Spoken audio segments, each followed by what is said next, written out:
Mr. Larry Word. Larry, good evening. Hello, Steve. How you doing? Good, thanks. How are you doing? I'm doing terrific. Terrific. So tell me, what are your thoughts? What did you think of Mark's speech? Well, it was very stimulating to hear Mark. Whenever I hear Mark, it's very stimulating the way he says things. And I was just looking back and thinking about the previous shows that we've done, and then Mark Hamilton comes in here and basically lays everything out on the table in simple, easy-grasp terms, and he basically takes it down to the nitty-gritty. And I'd just like to follow up a little bit of what Carlton just said there about, flaw-filled man. And it's important to realize that when the only reason we're flaw-filled, or that term is used, is when we start to rule over other men, we become flaw-filled. We use power and we abuse it. But in our personal lives, we're not flaw-filled, because when we do something for ourselves, our family, our children, we always do what's best for ourselves and our family. So that term flawed-filled doesn't mean we're always flawed. It's only when we are given power to rule over others that we become flaw-filled. Powerful. That makes a lot of sense. And by the way, Larry, we're going to be talking a little bit more about that, so you've really opened up a major discussion point. So thank you. And Mr. Lauren Taylor. Lauren, you're there from California. How are you doing today? I'm doing great, Steve. Thanks. Terrific. I know you've been multiple times listening to Mark's speech, so I'm anxious to hear what is your input and your thoughts from what you've heard. Well, where do I start? I'll just take something a little specific. I think it was a super melding of true principles and valuable consequences. To me, that's very refreshing, given the illusionary, lie-filled, meaningless, but very, I think, very bad, filled with very bad consequences, political rhetoric we're so used to listening to. Well, I'll tell you, I think I agree with you. It was very clear, to the point, and that's one thing I really applaud Mark Hamilton for. It was very concise. This is a man who's, what we use the word integrated. He is focused. He has it, and his delivery is clear. There's no sidestepping. It's right to the point. And I think that's very valuable. Sorry for interrupting, Steve. No, go right ahead. Okay. Sometimes the simplest things, I've said this before, are the most valuable and often the easiest missed. I mean, they're so easy to do. They're also easy not to do. Very much so. Well, thank you so much, Lauren, for getting in there and giving us your input. Well, we're going to be taking a break in a moment and then getting right into our roundtable discussion. But before we take our break, I think it's important that we understand, we talk about the 12 visions. What are the 12 visions? So I would like to ask Mr. Larry Wirth to step up. And Larry, would you mind reading the 12 visions for us? Be my pleasure, Steve. Thank you. Okay. The 12 visions of the 12 Visions Party. Vision 1, become the person you are meant to be. Vision 2, live the life you are meant to live. Vision 3, feel extraordinary every day. Vision 4, slow down aging permanently. Vision 5, land the job of your dreams. Vision 6, build the business of your passions. Vision 7, experience the love of your life. Vision 8, have the body you've always envied. Vision 9, become a genius of society. Vision 10, have everything you've ever wanted via the free-to-soar geniuses and super technologies. Vision 11, ride a prosperity wave to riches via falling prices and soaring buying power. Vision 12, enjoy nearly perfect health via soaring medical technologies and falling prices. These are the 12 visions of the 12 Visions Party. You are listening to NTR, Neothink Radio. This is Steve Fagan. We will be right back with our team and our committee to have our roundtable regarding the founder of the 12 Visions Party, Mr. Mark Hamilton's speech. Stay tuned, everybody. NTR.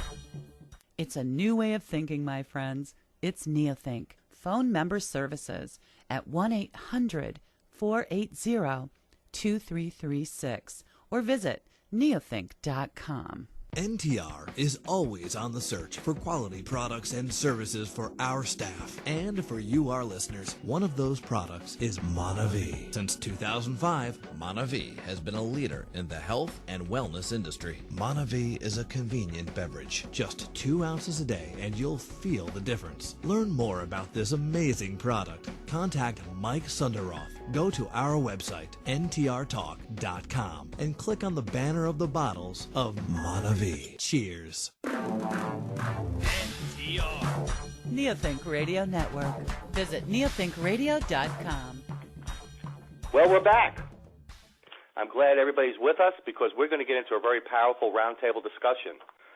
Helping me this evening to do our discussion on Mark Hamilton's speech is Mr. Michael Dilworth, Mr. Tom Carey, Mr. Carlton Roberts, Mr. Larry Wirt, and Mr. Lauren Taylor. I'm Steve Fagan, your host. And I think, gentlemen, let's get into the nitty-gritty.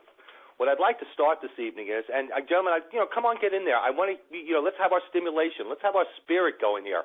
So I'd like to have your input, and even if we go over each other a little bit, that's the spirit of the 12 Visions Party. So we're going to definitely work together, and we want to get our excitement going because it is important because we see the value, and we want our listeners to hear and feel our value, and it's important for us to really hear that stimulation because we believe in it.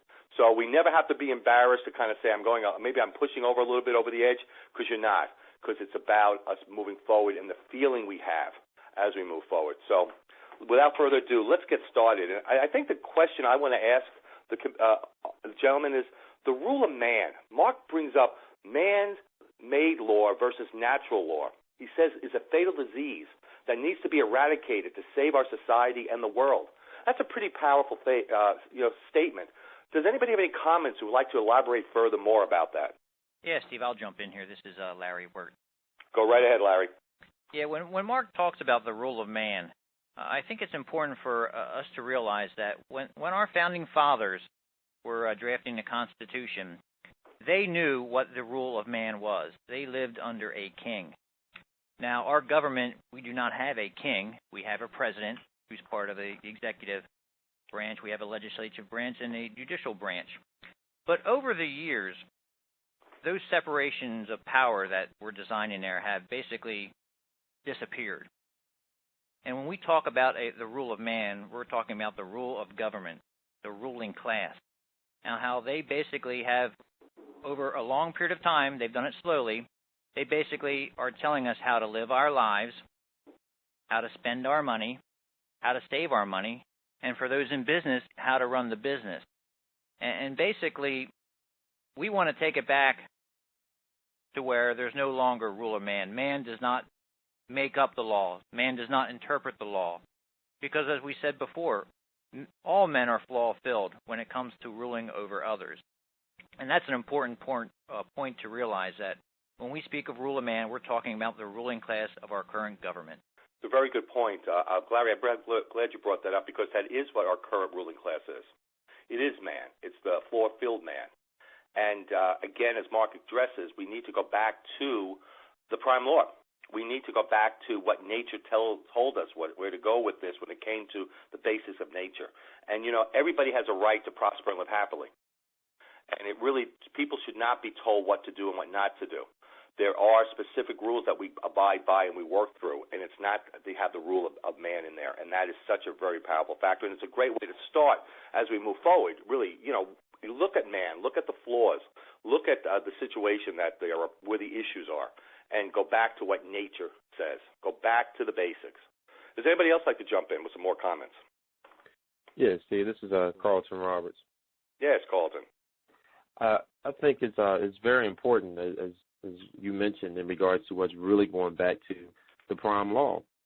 Mm-hmm. As Larry mentioned about the Constitution, the Constitution was not created in the context, in the way that we utilize it to rule over people today. It was really created for freedom. But unfortunately, when you have man, with their interpretations and wanting to exhort their power and control and their authority, things get a little haywire and